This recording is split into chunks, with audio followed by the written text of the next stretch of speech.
oh no, I'm not going to raise a child here. For the most part of my adult life has been in the realm of sexuality. Sexuality is life force energy.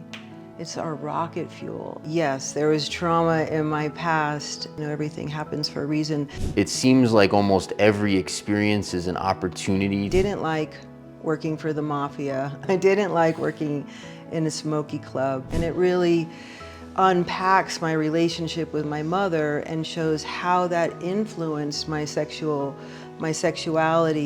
We all see a system in collapse. And so, okay, how are we going to handle this time when the old ways and the old system is being collapsed? I've never ever had community like this in my entire life. It brings tears to my eyes. What have been your experiences sort of getting the visa, buying property, renovating property? This place is a hub of some of renowned healers and really incredible healing modalities, and there's more coming. There's different ways that you can live within this community, and it's a great place to drop down and to take a deep breath and to be like, okay, I'm here now.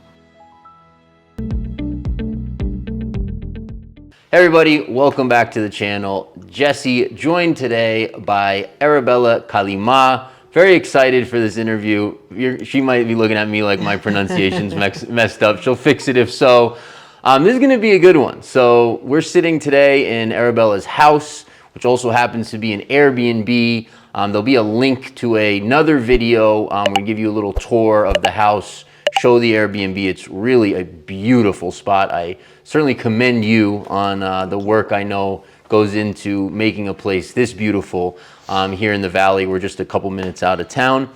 So yeah, this is part of our ongoing Expat Life Ecuador series. Arabella is a relatively new resident of Vilcabamba, so we'll jump into her life story. She's had an interesting life, does some very interesting things, teaching and workshops and all kinds of stuff. So we'll get into some of that, tell her story a little bit, find out what she's doing here in the Valley of Longevity here in Vilcabamba, Ecuador. So thanks for being with us. Thanks for taking the time.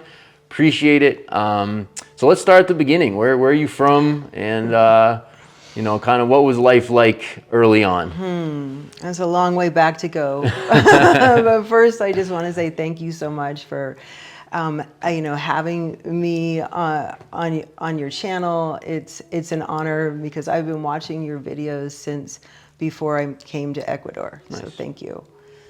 So originally an East Coast girl. Okay. You know, born in New England, raised in New England, but hightailed it out of there at about 18, never looking back, and have been, spent 15 years in the Pacific Northwest. My son was born in Kauai in 1992 during Hurricane Iniki. It was an interesting journey. And I ended up in Austin, Texas for the last 12 years, and then I've been here a year and a half. Okay. So Northeast, Pacific Northwest, Hawaii, Texas, Ecuador. Yep. Okay, so all U.S. prior to Ecuador. Yes. Okay, interesting. So Hawaii is an interesting place. What brought you to Hawaii? I was pregnant. I went over there to visit my partner's sister, who was a real estate agent. And as we were coming through the smog of LA, I went, oh no, I'm not gonna raise a child here. So we turned around and moved back to Hawaii and spent about a year and a half there. It was a beautiful place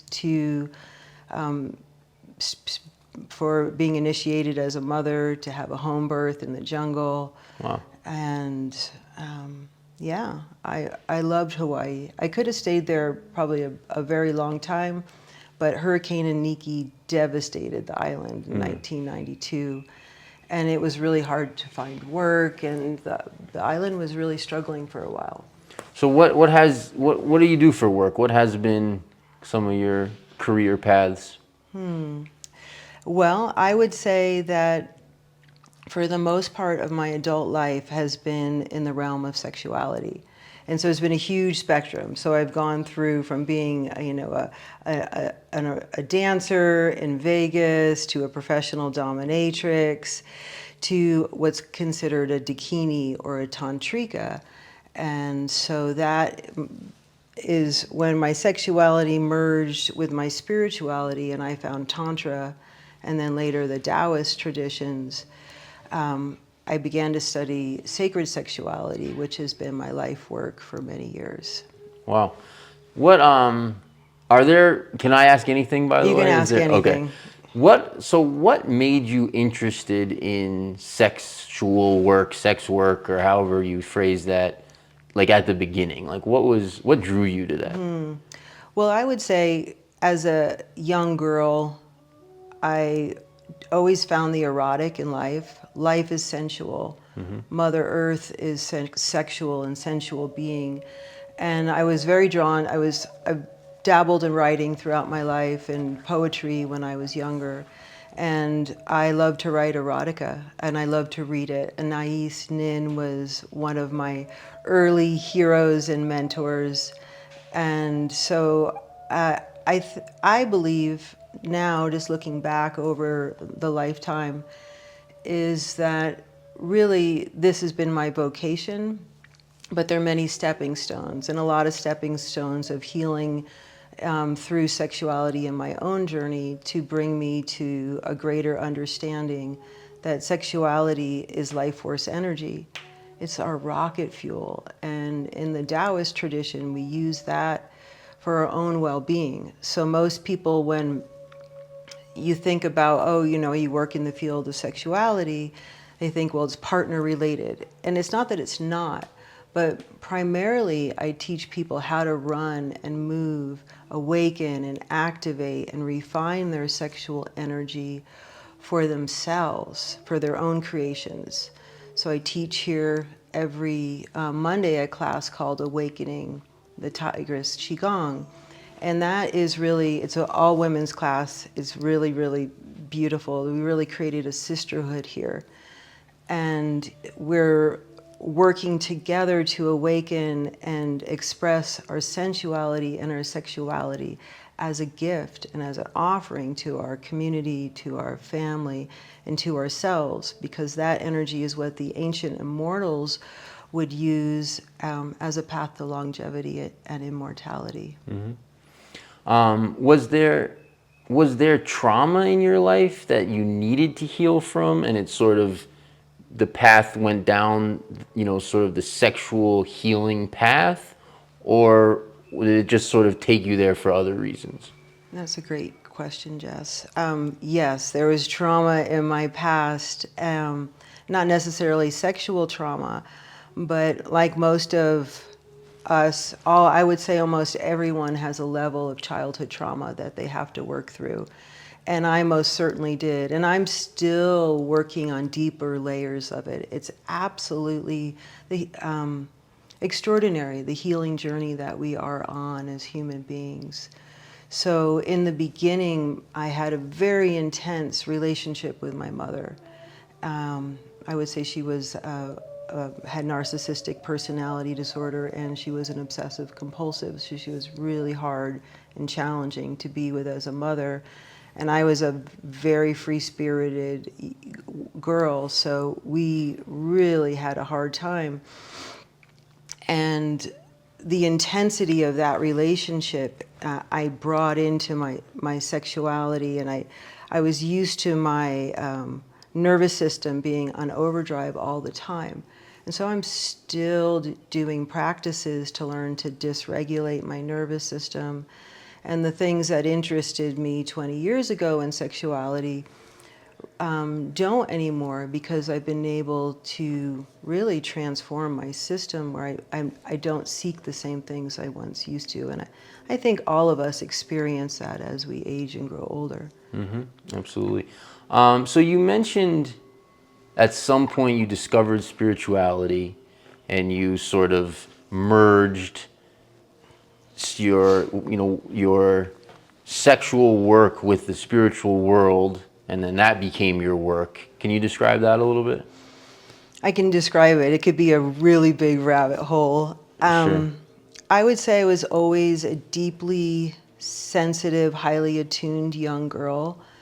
And what happened was that essence of me was so tender, and then dealing with such a traumatic, stressful childhood environment, she got covered up, and this rebellious shield came into place to protect me, and that stayed in place for a long time. But through that, I was still a spiritual seeker. I spent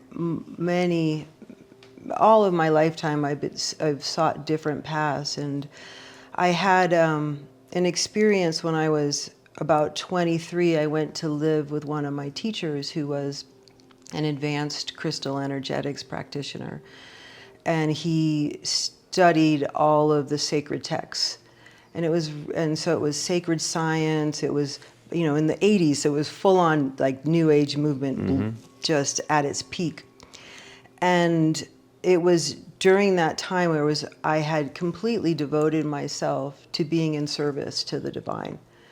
And I became a temple keeper, which is really how I still consider myself. I think that's probably a lifetime I have lived many times. So I took care of what was called the academy, where my mentor and spiritual father taught classes.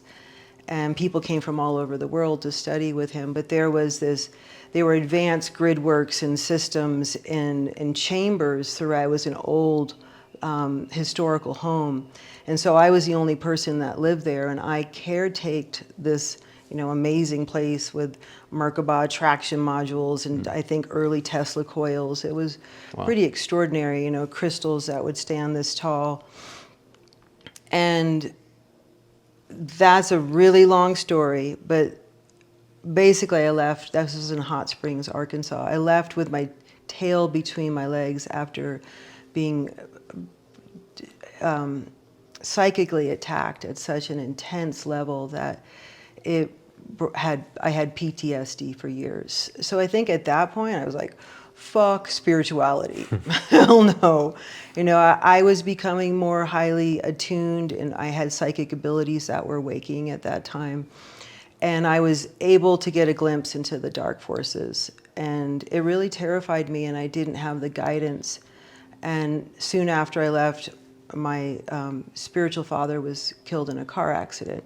So it was just a very traumatic time in my life, and I was just sex, drugs, and rock and roll after that for a while. So it wasn't until I was able to heal from that experience that I was able to integrate my spirituality back into my life. And unfortunately, or fortunately, who knows, everything happens for a reason. Some of the gifts that I had developed at that time never came back. Yeah. I'm curious, what's your perception, years later now? You said this was in your 20s? Yes, it was before my son was born, and he's 31. Okay, so so some time has gone by. Obviously, you've had time to reflect. You've had a whole life since then. What's your understanding now as to why that stuff took place, like that experience you just shared? I think it's preparation for what is to come. Yeah. And that we are spiritual warriors. And so I think it was a level of initiation I wasn't prepared for, but I think it was a necessary part of my journey. Yeah. It's funny, in my own journey, I've come so face to face with sort of the need, both the fact that it exists, all the layers, and the need to uncover all the darkness, like all the little places of wounds and traumas and just darkness that you have locked away in one, sort of nook or cranny or the other. It seems like almost every experience is an opportunity to get at that and to, find another piece and sort of process that out, so that it's not part of your psyche anymore, so that you can kind of share your gifts or more fully live your life or live your gifts. And it's interesting how that works. So well said, and it's so true, and it's so wonderful to see, even now, this last year and a half has been a really big healing journey for me. And I'm so grateful for what I have learned so I can bring a higher and best self and a more healed self into a partnership in the future. Okay, so Arkansas, so then sex, drugs, and rock and roll for a while, and then Hawaii? Or no, then was Pacific Yeah, they North? were all kind of Arkansas was before Hawaii. Okay. So, and then it was in Hawaii where I met this incredible woman who was a single mother and a dancer. And she took me under her wing. That's how I got out of Hawaii. So I was a little hippie girl in Hawaii, writing erotica and doing performance art, but very innocent. Yeah. And I had, I didn't live in a big city ever And in my life. this is late 20s, or when is it? I was probably 28 when I moved to Seattle. Oh, to Seattle. And she took me under her wing, and then there became a whole wild chapter of really stepping into sexuality and my own sexual awakening, and also seeing the dark side of all of that. You want to talk about that a little bit? Oh, it's another huge rabbit hole. Well, it was definitely a necessary part of my journey, and it led me into. So I danced for a while, and in the beginning, it was, it's so exciting because I got to dance. I was always a dancer. I had studied belly dance before moving to Hawaii. And that's how I met my son's biological father, is because he was an incredible percussionist. And so it was a love affair between a dancer and a drummer. But came to Seattle, Washington, fresh off the boat, 28 years old, year and a half year old baby, and stepped into the world of stripping. And I do write about this in my memoir. I have a memoir that starts right about Hawaii and then goes through that whole experience of being in Seattle for 9 years and kind of coming out of that. So I went from dancing. I didn't like working for the mafia. I didn't like working in a smoky club. And so I eventually realized I could make more money on my own. And because I had been exploring BDSM in my own sexuality, I realized I could make money as a dominatrix. So this was like a once in a lifetime time in history, because the internet was just coming out, right? This like 1998. And I'm like, how, single mom trying to support a young boy. And, I put something up on the internet, and there wasn't very many people doing that. Right. So I just would post. I became an itinerant dominatrix, and I traveled all over the world. Really? So that was my so I kind of worked and played, and so I would go to London, and I put up tour dates, and people would sign up and go. So I had this dual personality. So I created this really wild persona called Evil Kitty, which was sort of a play on Hello Kitty. Yeah. It was a joke to me, but I took the role very seriously when I stepped into her shoes with 8-inch platforms. But so yeah, that was like a 5-year journey, and all of the crazy stories are in my memoir, which is called Fetish Girl. And it's a memoir of motherhood, and domination and healing. And it really unpacks my relationship with my mother and shows how that influenced my sexuality and my choices in partners, and how I eventually came out the other end.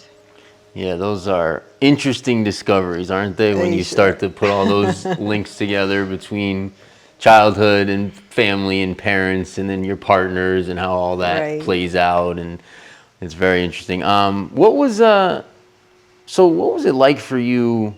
Sort of raising, I guess, one son as you went through all of that kind of stuff. He's the light and joy of my world, and I know you're a papa, so you understand that. In many ways, he was my anchor. He was my anchor.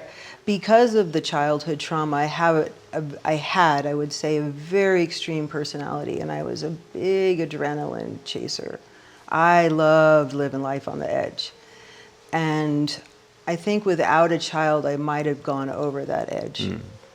So, but I really tried to keep a balance, and I am so blessed. Looking back, I could have been a much better mother, but he was always loved. I sent him to private school for most of his life, and we were always really close. He looks like a Greek god, by the way. He does. He looks like he's right out of some action movie. You said he's a fireman, is that what you said? He is a fireman. Yeah. Okay. Okay, so then all of that is pre-Hawaii. That's after. Oh, that's after. That's all in the Seattle days. Which was after Hawaii. Yep. Oh, okay, I got you. Okay, so it wasn't Hawaii to Ecuador, it was Seattle to Ecuador. No, it was Seattle to 12 years in Austin, Texas. Sorry. Okay. Yeah. I'm all discombobulated. So so then what brought you from Seattle to Austin? Well, I had actually gone from Seattle to Southern Oregon. Okay. And I was living the dream life for a very short time. I had, the beautiful home on 5 acres in the woods in Southern Oregon, the Mercedes SL 500, the Harley Sportster, the sexy husband. And it was a banker, an investor. 2008. Mm-hmm. Banker husband goes to prison. Mercedes SL 500 gets repoed. House goes into foreclosure. I'm like, I don't want to go back to Seattle. At this point, in Seattle, I had stepped out of the work as being a dominatrix, and I was doing massage. I had put myself through massage school for 1.5 years.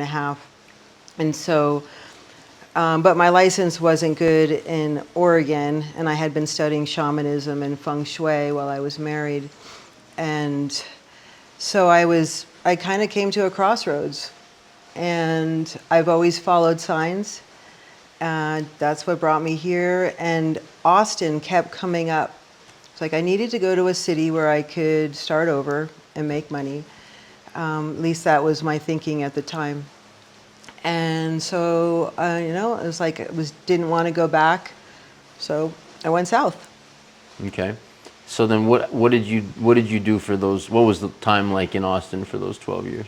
Austin was a deep dive into the Taoist arts, the esoteric arts, from a sexual alchemy path. I had teachers and mentors I studied with that, to pretty advanced Qigong training and what would be called immortality training.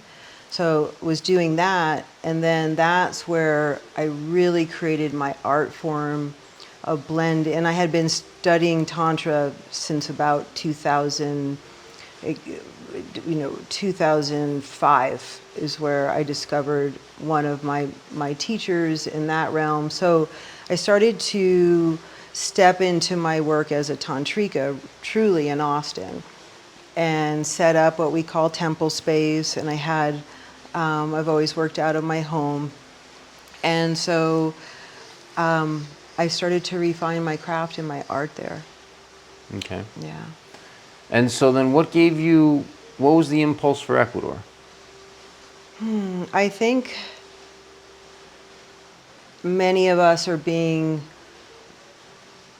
awakened and pulled to places where we are needed and what are going to serve us in the end. As we've come to the end of Kali Yuga, the end of the Piscean age, we're moving into the age of Aquarius. We all see a system in collapse. And so, okay, how are we going to handle this time when the old ways and the old system is being collapsed? and a new earth and a new humanity is stepping forward. And so I started looking, where do I go? I don't want to be in Austin, Texas, in a city that's destined to be a smart city. You know, the pandemic was a big awakening for many of us. And, you know, I touched people for a living. And I had, at that point, I was 57 years old. And I thought, you know, if this, it's a time for a complete life change again. It's an end of a chapter.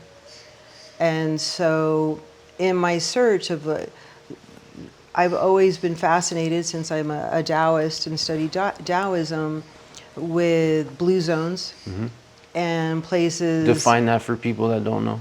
So a blue zone is very small, few places in the world where people are living to ripe old ages. And you know, one of them I think is Okinawa, Japan.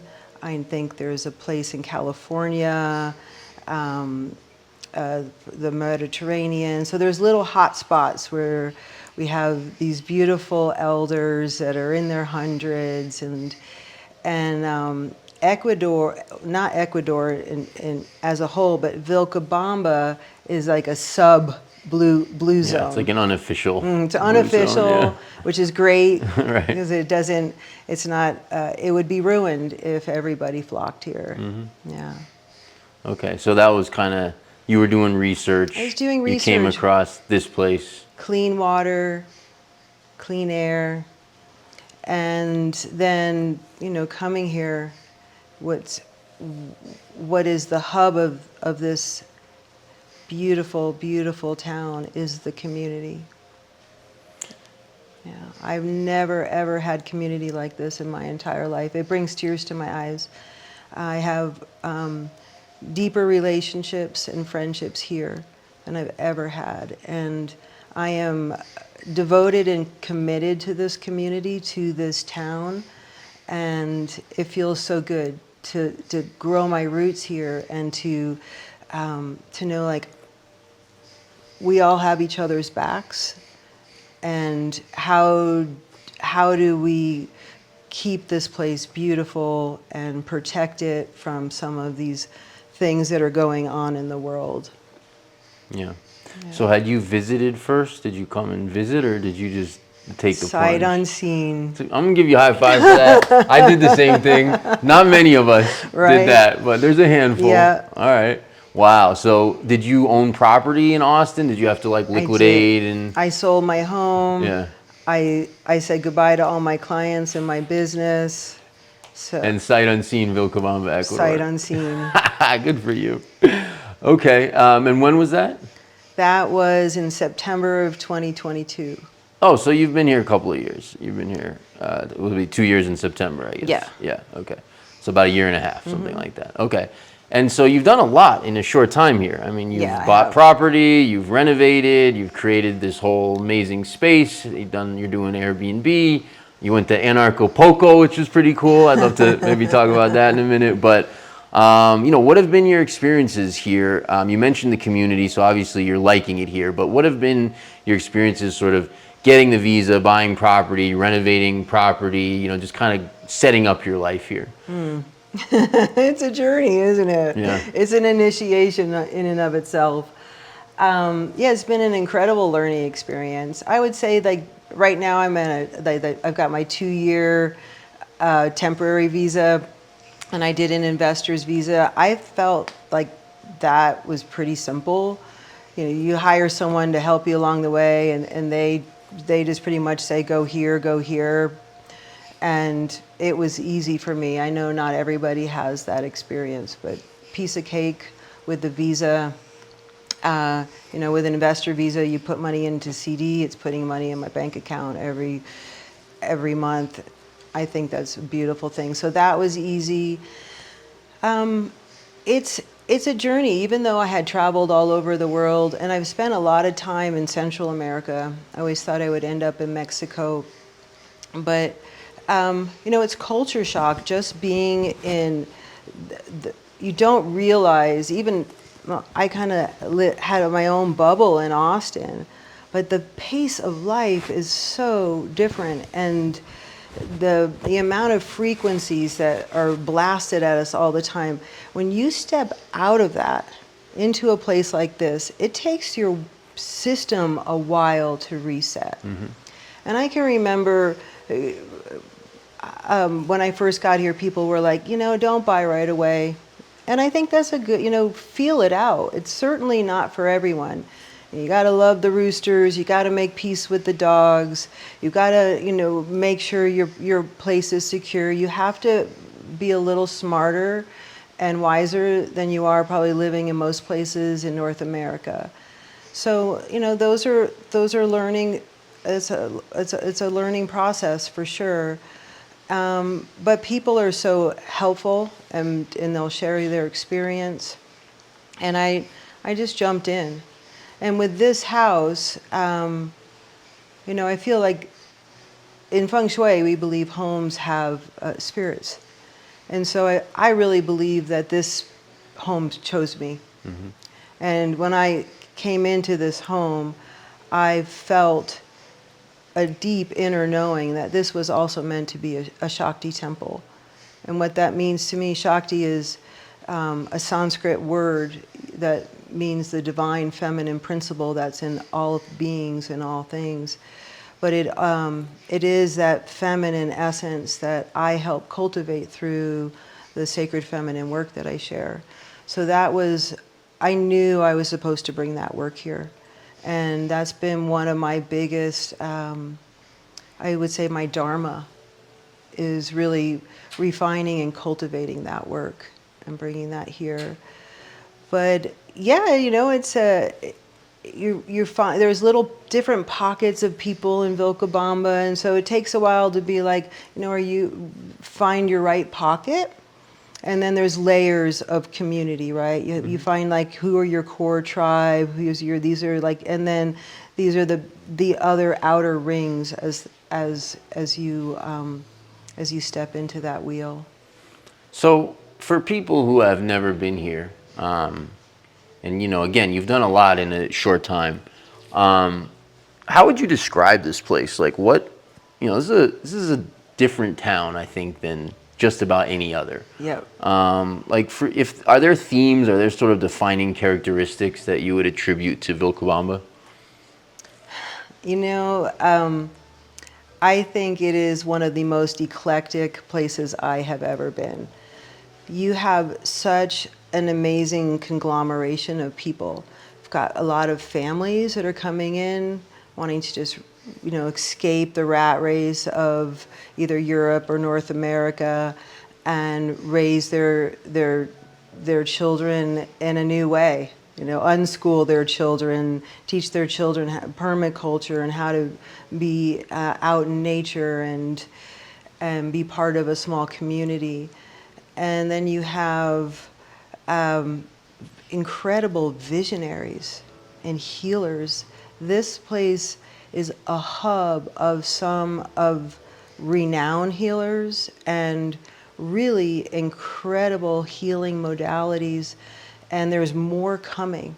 So I really see this place as being a center for the new world, and I think it's going to be a healing center.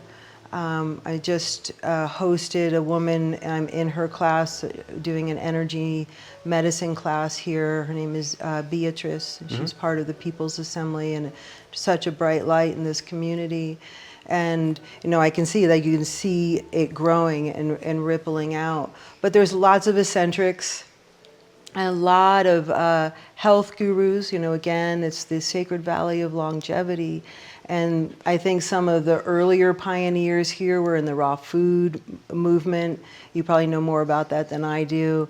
So there's still like this whole component of people who are really into eating off of the land. And so it's incredible, the diversity that's here.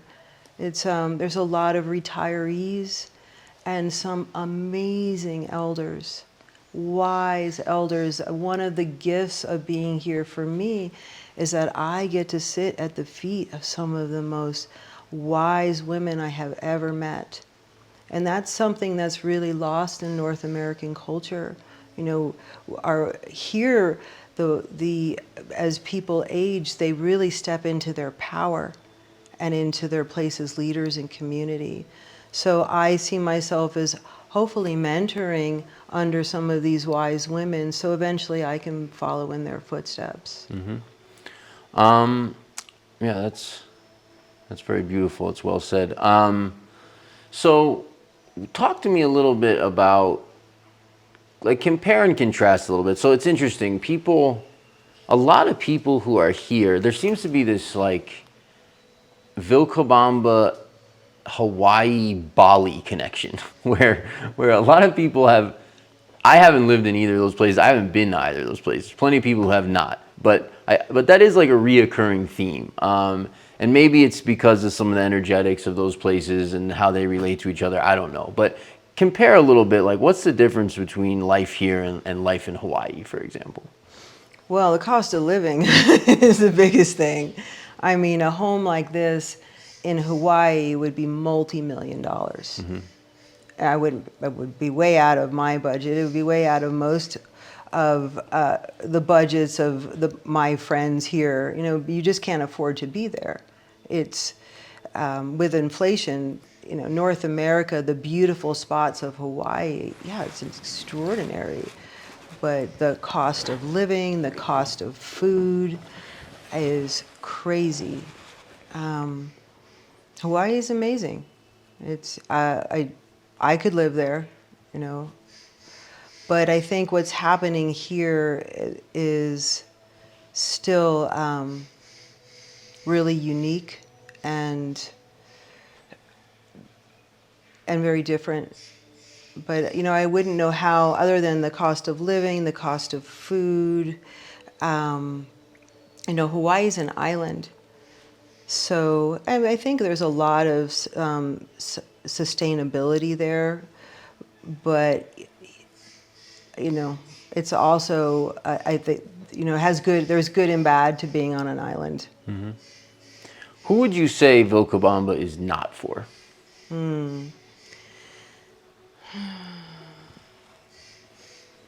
I think it's if you have a closed mind. If, you know, I don't know. I don't want to say it's not for anyone really, because who am I to judge, right? There's, you know, there's people who think very differently than I do on some very heated, pertinent, you know, issues that are happening in the world right now. And what I think is beautiful, though, is that we can still bow to each other and smile to each other as we get our juice at the juice factory. Right. Yeah, that's really one of my favorite things about this community. The diversity of beliefs is practically limitless. I mean, if you take stuff like you mentioned, like maybe Gaza, Israel, or you take, you know, religious or spiritual views, you know, there's the most sort of fundamentalist, you know, religious folks and the most out there spiritual folks and like everything in between. And while, again, not everyone obviously holds the same beliefs or agrees with each other about everything, there is still that community. Like, there is still that sort of respect and that level of just, you know, it's okay that we hold different views and different opinions. Like, I have, you know, my sort of friend circle, you know, is super diverse in terms of what they believe. You know, their beliefs and my beliefs align and don't on lots of different things. And I think that is unique, because I think a lot of society in places like the U.S. has gotten so sort of stratified, or it's just kind of split. Right. Well, they really push polarity. Yeah. Right. They want to have people at each other's throats. Here, people are stepping out of those old programs and going, okay, I want to be around people that think differently. It's refreshing. You know, I don't need to have somebody be reiterating everything that I already know. Like, tell me why you think that. can we have a conversation around that without it turning into an argument? So yeah, so talk to me a little bit about, you know, some of your work here that you're doing and how it relates to the space you've created and sort of the Airbnb component, and like how does all of that come together? Okay, I'm really trying to call it a bed and breakfast. Oh, bed and breakfast, Right? Because even better, it's even not an better. Airbnb. Airbnb is a platform. Right. But I'm having to really reprogram myself on this. I've been saying that forever, and it's like, no, I'm not. I'm not Airbnb. I have a luxury bed and breakfast. Yeah. So, yeah, this home is meant for. It loves people. It loves people. It is meant to entertain. And it is stunning. It's just amazing how it embraced my belongings and everything just fell into place. It's like we were just meant to be here. So we're definitely in love with each other. This is so Quinta Linda is the name of the bed and breakfast, and it's named after my mom because it was she passed away. I lost both my parents in 2022, and with their inheritance is really what purchased this property, and so I wanted to honor her and to honor our journeys since we've been talking about how family is such a part of it, and so. I just think that's perfect, and it makes me smile, and I think it makes her smile too. So this is a luxury Airbnb. I did it! This is a luxury bed and breakfast. It is paradise. There's a pool, a jacuzzi. There's these beautiful little nooks where you can hang out. Lots of comfy places. There's a library. There's a beautiful altar behind us for meditation and practice. The rooms have just the finest linens and are incredibly comfy and functional. There's only 2 rooms that are available, so which makes it really nice. But what, different from like an Airbnb where most people think you go and rent it and the innkeeper or the proprietor isn't there. This is my home. So yes, it's a bed, it's really a bed and breakfast because I'm going to be your smiling, cheerful host that's going to say coffee or tea in the morning. And so I provide a beautiful organic breakfast, which was important to me is to have a place that, didn't use any harsh chemicals while cleaning. So it was truly a holistic experience. And especially, I think this is a great place for expats who are coming in and want to see that there's different ways that you can live within this community, and it's a great place to drop down and to take a deep breath and to be like, okay, I'm here now. I also think it's a great place for people who are writers or really want to heal. I also offer some little mini retreats for people who have just gone through a divorce or people who want to come and have like a tantric weekend. Be great for a couple if they want to come and have a tantric massage and tantric training, clothing optional pool. So it's really unique in that way. I don't think there's anything quite like it in Vilcabamba. Yeah. No, I'll just say from a personal standpoint, my mother's an interior decorator, and the way you set this up is absolutely gorgeous. It's sort of got that indoor-outdoor living, which is the climate is so conducive to here. You're centrally located, but it feels like a little oasis. And the way with your background, I assume because of feng shui or however you say that, it just really feels good, and it's just absolutely beautiful. So I'm quite sure people will enjoy their stay if they get a chance to. I'd love to come here for a weekend with my wife, but get away from the kids, which will never happen. But all right, cool. Is there any sort of either tips and advice that you would give people who are thinking about moving here, or anything that I haven't asked about that you'd like to share before we wrap up? Well, tips and advice. Of course, it will all come to me, this afternoon while I'm walking the trail. Yeah, follow your heart, follow your intuition, find savvy locals and expats that have been here for a while that can share their journey. Feel it out, because there's, different parts of the valley are for different people. Some people really like being on the outskirts of the city and having more privacy. Some people really want to be more social and centrally located. So you have to find what suits your personality. So I would say come and explore, get your feet wet for a while before you make any big decisions. And yeah, let that all go, because this is paradise. And I don't know very many people who have had any regrets coming here. I would say none. Even the people that I know who have moved here and moved back, it was without regrets, and they'll be back. Yep. Okay, well, Yeah. I think then that's it from my end. I really enjoyed this. I learned something, and I hope you guys all did as well.